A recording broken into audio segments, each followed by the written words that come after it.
Et ne trouvons pas tout le temps comme excuse shaitan, shaitan, shaitan. C'est nous qui lui ouvrons la porte. Wallah, on lui ouvre la porte. Donc il faut faire attention. D'accord, Allah alaikum. Donc ça c'est un point, Inch'Allah, important par rapport à cette rencontre. Et Inch'Allah, dans les questions que l'on a, on va essayer de voir le côté donc pratique. C'est quoi la différence de? C'est juste que là, il y a beaucoup de répétitions. Ah d'accord, très bien. Jazakallah frère. Allah yarhamlik. Oh, si on arrive à finir que cela, Allah yabarak fik. Taïb. Donc comme je vous ai dit à Shabab, je réponds ce que je sais. Quand je ne sais pas, Allah ta'ala alam. Et patientez, faites comme si c'est une belle petite soirée aujourd'hui entre nous. Patientez, Allah alaikum. On vous dit... Est-ce qu'au moins pour la question, si tu peux un peu...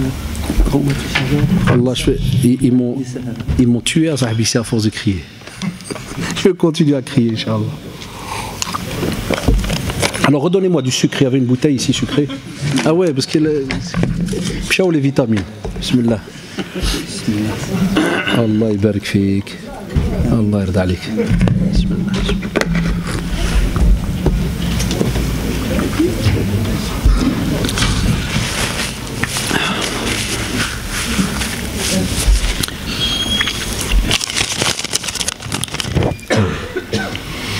On nous demande, est-ce que c'est un gros péché d'être en relation avec un jeune homme ou une jeune femme en ayant une bonne intention? Intention de mariage. Commencer dans l'illicite et finir dans le licite. Voilà pourquoi j'aime bien les questions dans le domaine social de ce qu'on vit, parce que c'est sincère. C'est sincère. Ça veut dire que nos jeunes, jazaoumullah, depuis qu'ils me connaissent, je suis content parce qu'ils m'écrivent les choses comme ils les ressentent. Et il ne faut pas s'énerver quand on lit ça. Des fois, il m'est arrivé dans certaines mosquées, ou des fois, me saquent les parents, ça arrive, ils s'énervent. Quand ils lisent ça, ils disent quoi, c'est jeune, c'est voyou, c'est cada. Non. Non, alhamdoulilah, que nos jeunes aujourd'hui, ils posent des questions. Wallah, alhamdoulilah, et qu'ils osent dire vraiment ce qu'ils vivent. C'est un bienfait immense. Alors sache qu'Allah yarda alik. Le prophète sallallahu alayhi wa sallam, lorsqu'il a dit innamal a'malu binniyat wa innama li kulli imri'in ma nawa, c'est-à-dire les actes que tu fais, al-hadith, il est encore plus long, les actes que tu fais, ils sont rattachés à une intention. Et cette intention, elle est contrôlée par Allah subhanahu wa ta'ala. Puisque les actes que tu vas faire, ils vont justement être acceptés, ya shabab, d'après l'intention que tu as. C'est pour cela, lorsque tu vas et tu te mets devant le lavabo, on va te poser la question, pourquoi es-tu devant le lavabo? Qu'est-ce que tu vas me dire? Allez, vite. Laver les mains. Et si je commence à laver les mains, puis la bouche, le nez, c'est les... Vous allez me dire les ablutions. Mais on peut avoir une personne qui vient comme ça, et puis il lave les mains, puis il se dit, tiens, j'ai mon nez qui pique. Oh, je vais faire le nez. Tiens, j'ai le visage, je vais faire. Est-ce que c'est les ablutions? Il faut l'intention.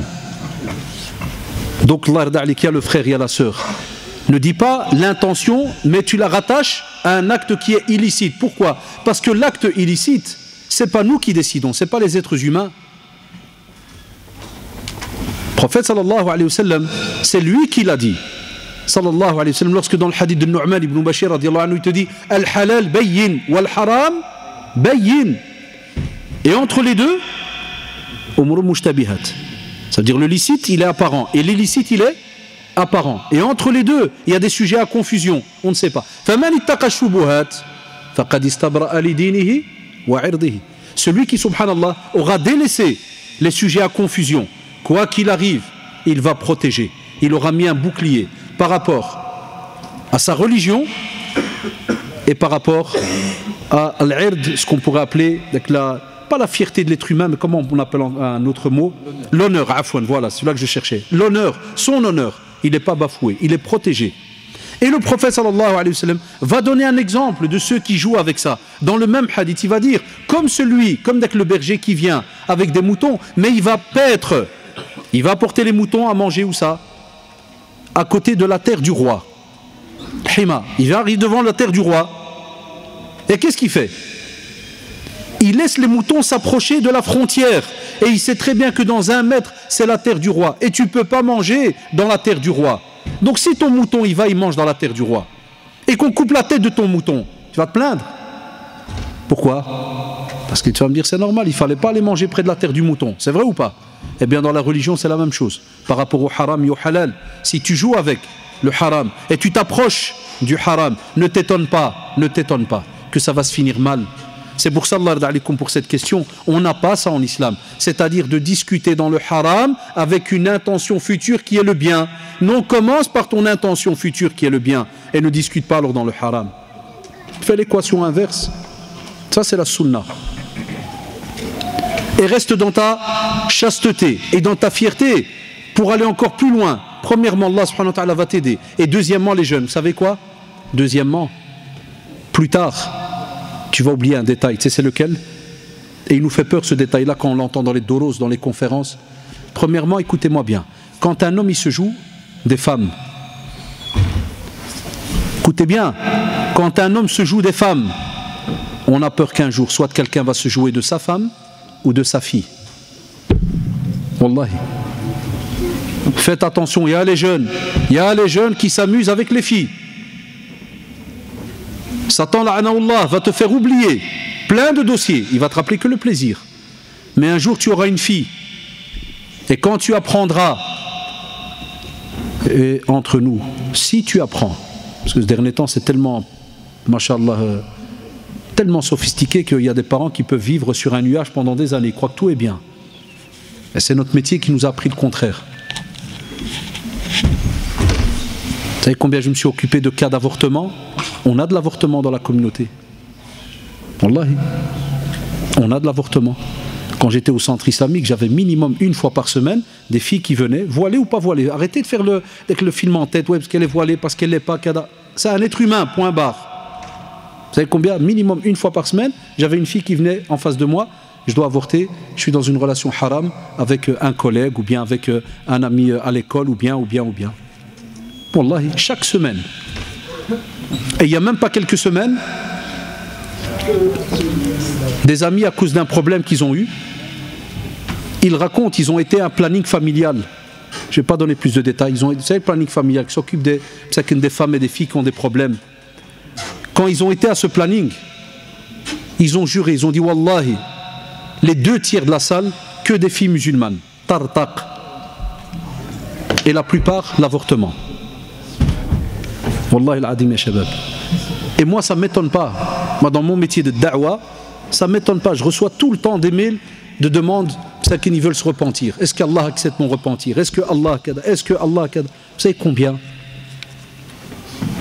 Et la plupart, Wallahi ya shabab, la plupart me disent je regrette, j'ai entamé une discussion, je ne pensais pas que ça allait se finir de cette manière. Tout le temps. Alors vous revenez au verset que je vous ai dit tout à l'heure, l'ard alikum, ne vous approchez pas, tous les prémices là qui mènent. Et la sunna, ya shabab, l'ard alikum, pour cette question. Si Allah subhanahu wa ta'ala a prévu que l'on a un tuteur, a prévu que l'on ne soit pas, comme a dit le prophète sallam, on ne peut pas être dans une khulwa, c'est-à-dire seul, ou sinon le troisième c'est shaitan anawallah. Que si on vient parler donc avec la femme, il faut qu'il y ait son tuteur. Et donc cette intention de se marier, hatta même les shurut, les conditions quand tu veux te marier et qu'on te dit que tu as le droit de voir la personne avec qui tu voudrais te marier, on te dit mais regardez jusqu'où ça va les textes, pas avec l'intention où il y a un plaisir derrière. Par exemple, tu as capté une sœur, tu voudrais te marier, ou bien une sœur a capté un frère, tu as le droit de regarder. Mais subhanallah, on te dit pas regarder, mais avec plaisir. Allahu Akbar, regarde jusqu'où. Alors que ton intention première, elle est bonne ou pas? Elle est bonne, c'est pour le mariage. Mais on te met en garde dans la religion. Tu dis même comme ça, retiens bien tes yeux et ton cœur. Parce que c'est une machine les gars. Et nous, on veut jouer avec le feu. C'est pour ça que je vous dis faites attention, Allah ta'ala alam.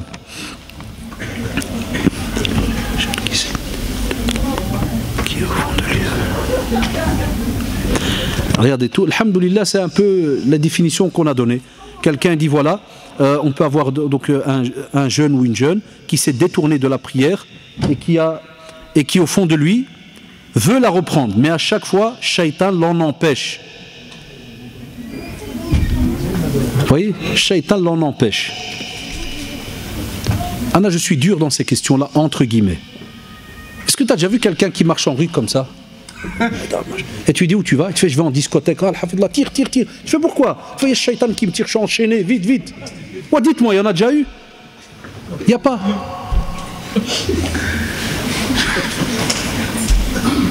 Et je vais embêter celui qui me dit oh, j'aurais aimé prier, mais c'est shaitan. Si maintenant, devant tout le monde, par exemple, tu lui donnes, si j'avais de l'argent, j'aurais été riche, ou là, je l'aurais testé. Je dirais par exemple aux jeunes, chauffe, chaque prière, 1000 €.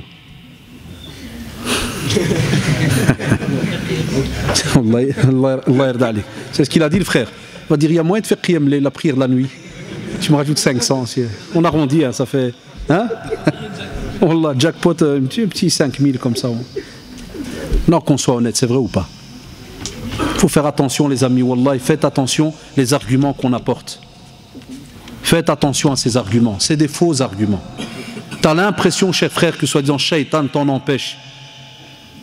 À part s'il y a un papier qui vient du médecin qui dit que tu es fou, là, alhamdoulilah, la prière elle est plus obligatoire pour toi. Wallahi, elle s'annule. Mais ce n'est pas encore le cas. Tu es maître de tes membres. Et subhanallah, tu es au courant de plein de choses. Tu sais très bien où il y a le plaisir, où est-ce qu'il y a le mal. Tu es au courant de plein de choses. Mais il manque l'effort. C'est cet effort-là, cette assiduité-là, qui aujourd'hui, ça nous manque. Pourquoi? C'est un long débat. Il y a des fois des problèmes d'éducation. C'est un long débat. Allah, des fois, pourquoi la sunna nous demande, par exemple, que quand on prie à la mosquée, l'obligatoire, à la maison, on prie les surérogatoires, les nawafil. Et une des raisons, c'est pour aussi, déjà pour que la maison, ça ne devienne pas comme un cimetière, qui a la parole d'Allah dedans. Et deuxièmement, c'est aussi pour que les enfants, ta famille, voient la prière. C'est comme un rappel, c'est de l'éducation. Mais quel est l'état de nos familles aujourd'hui? C'est là la question aussi qui doit se poser. Est-ce qu'il y a de la pratique de la religion dans la famille? C'est pour ça que nos jeunes, ils ont une excuse aujourd'hui incroyable. Shaitan, shaitan, shaitan. Subhanallah. Si je te dis que là-bas il y a 10 000 €, tu vas aller à 3 h du matin. Je te défie, Allah, je défie qui que ce soit. Il va y aller. À part les riches parmi vous qui touchent des 100 000 € par mois, ils vont dire 10 000, moi je ne bouge pas pour moins de 20 000. Ah bah ouais. Ah, mais l'être humain normal, il va y aller. Ah, parce qu'on aime. On a appris à goûter. Est-ce que vous avez déjà vu un bébé qui sort avec une liasse de 100 € en main? Non, un bébé, il ne connaît pas l'argent, c'est vrai ou pas? En grandissant, il a appris à aimer l'argent, ceci, cela. Eh bien la prière, c'est la même chose. Comme on a fait aimer à nos enfants certaines choses, est-ce qu'on leur a fait aimer la prière depuis qu'ils sont petits?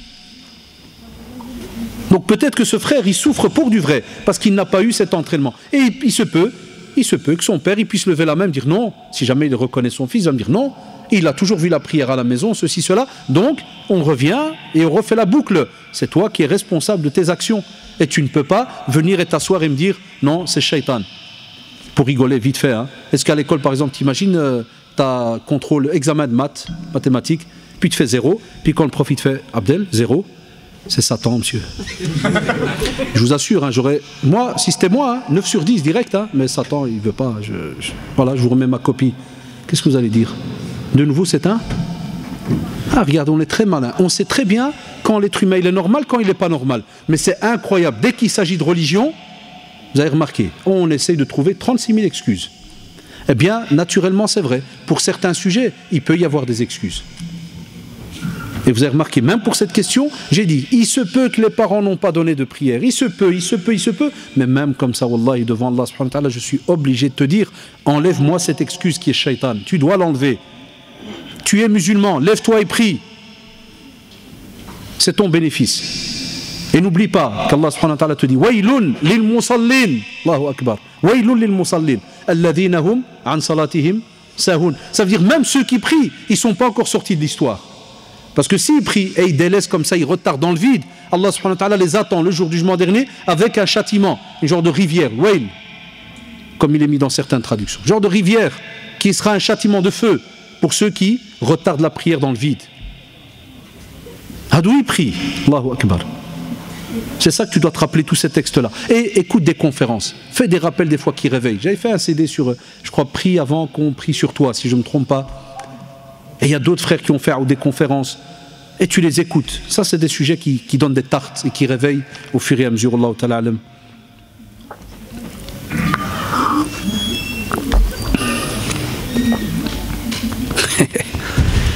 Que faire si mon père n'accepte pas plus tard le garçon que j'aime car il nous a grillés récemment, sachant qu'il a appris que l'on se côtoyait?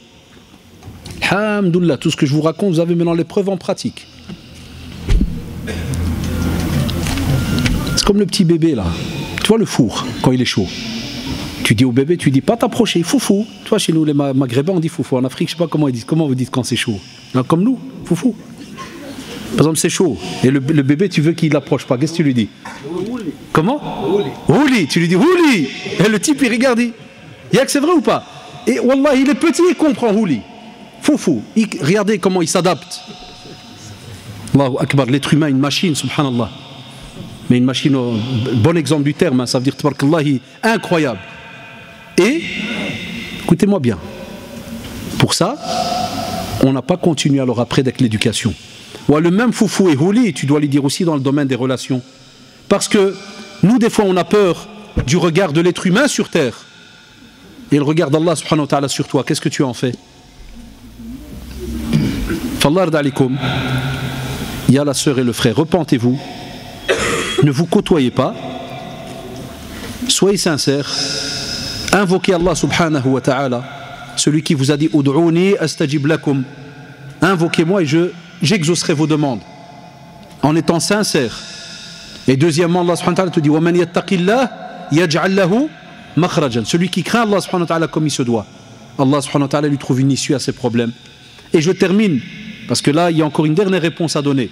Il se peut, écoutez-moi bien, il y a la sœur, il y a le frère, il se peut qu'Allah subhanahu wa ta'ala décide autrement, il en décide autrement, et qu'il ne veulent pas que tu te maries avec cette personne, pour différentes raisons.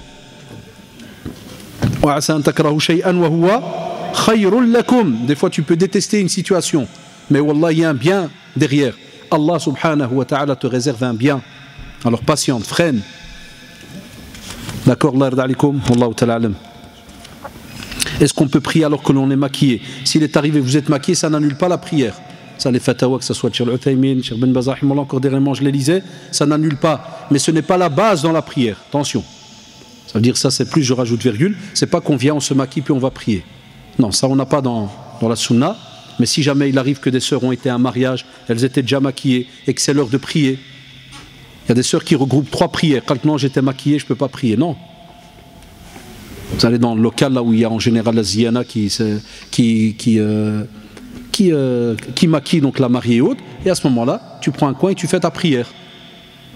Mais ce n'est pas une excuse pour arrêter la prière, c'est une parenthèse hein, quand je parle des mariages, parce que ça m'est venu, parce que ça vient souvent comme question. D'accord? Mais ça n'annule pas la prière, ni les ablutions. Souvent on nous demande est-ce que le maquillage annule les ablutions ou pas. Mais si jamais tu as un maquillage et que tu dois faire les ablutions, tu dois aussi faire attention que tu n'aies pas mis des matières qui font que l'eau n'arrive pas à la peau.